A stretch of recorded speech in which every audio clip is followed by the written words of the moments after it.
Well, good morning. This is Plant Smart Living with Farmer Fred. I'm so glad you could join me today.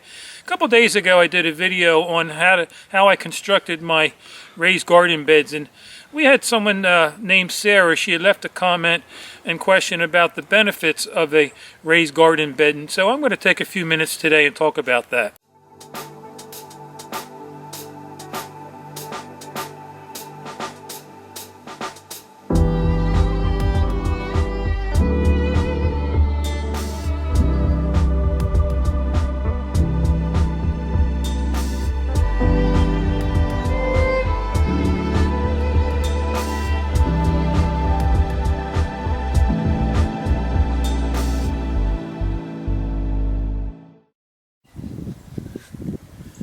So I'm out here at my raised garden beds, and years ago I used to have just regular standard beds in the garden where there wasn't any raised beds or wood frame around them.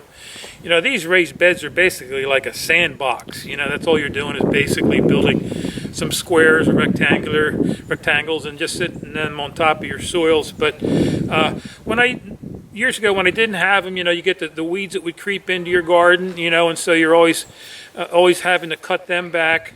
And also the existing soils in your backyard, sometimes it could be a lot of heavy clay, and even could be existing contaminants in your soil that you may not be aware of, even rocks, and so with the raised garden bed, you have the advantage of starting fresh, putting some nice fresh compost in there. That's what I use on my beds here. Is I use a composted leaf mulch amended with topsoil. But the another beauty of it too is that these raised garden beds, they're above the ground. Okay, so if you're in an area where you have a lot of heavy rains, being raised up from above the soil about 6 to 10, 12 inches or more, you don't have to worry about your plants drowning, your little seedlings drowning.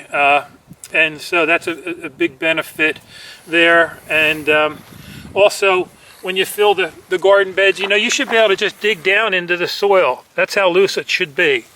That it should be nice and friable. That's the word they use. And so, with the nice loose soil like that, allows your roots to be able to spread out. And the more your roots can spread out, the more they can absorb the nutrients from the soil, and the bigger, healthier plants you'll have. And so, but that's what we want. We want big, healthy plants. We want a bang for our buck. We spend a lot of time out here in the garden, so we just want some nice, healthy plants. And so another advantage here too, the raised garden bed, is that you can add row covers to your existing garden bed. We use row covers here in our garden so that you won't have to worry about pests and bugs on your plants. That's about the most frustrating part of gardening is having all these bugs on your plants. And so if you can add row covers to your existing garden or your garden beds here, you can keep all the bugs off your plants. And so your plants will be much healthier that way.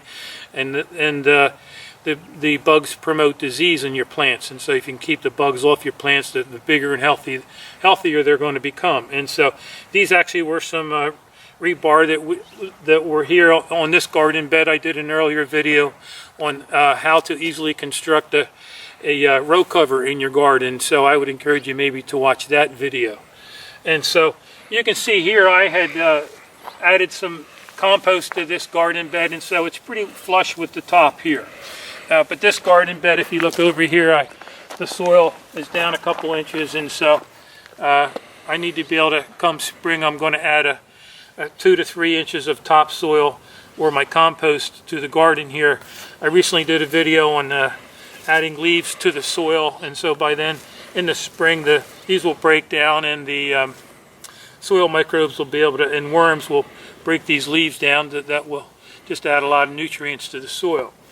And so I used 2x10s, and I've also used 2x8s for these raised beds here, and this is on a grate, so I had to double them up in height depending on the level of the ground. And so another nice advantage too is soaker hoses.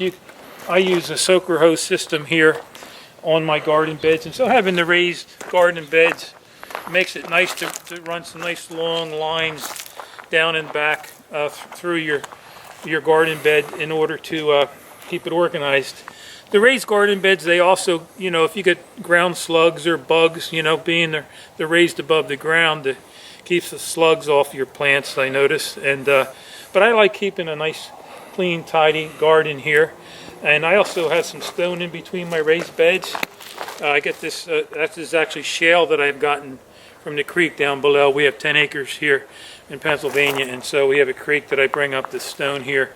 But you can get building stone from a supply house or between your garden beds, or you could also put wood chips in between your garden beds is also another way you could do that. And there's a lot of different techniques that you, or material that you can put there. And so even on the edges here, you can see I added some stone here on the side here to hold back some of the stone. I really like trying to repurpose materials and all from around my property, or you know, a lot of times I do a lot of trash picking to look for materials or different things I can use in my garden.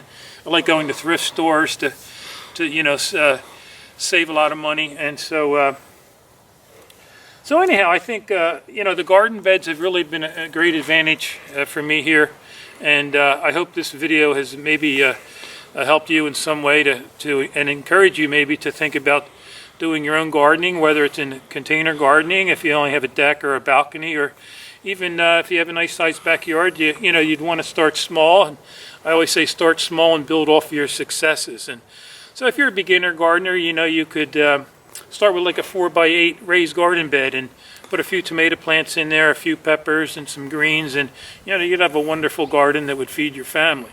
And so anyhow, I just want to thank you for joining me today. If you have any questions or comments, please leave them in the section below, or if you haven't subscribed yet, I would encourage you to do so. And so I just hope you have a wonderful day. Until next time, this is Plant Smart Living with Farmer Fred.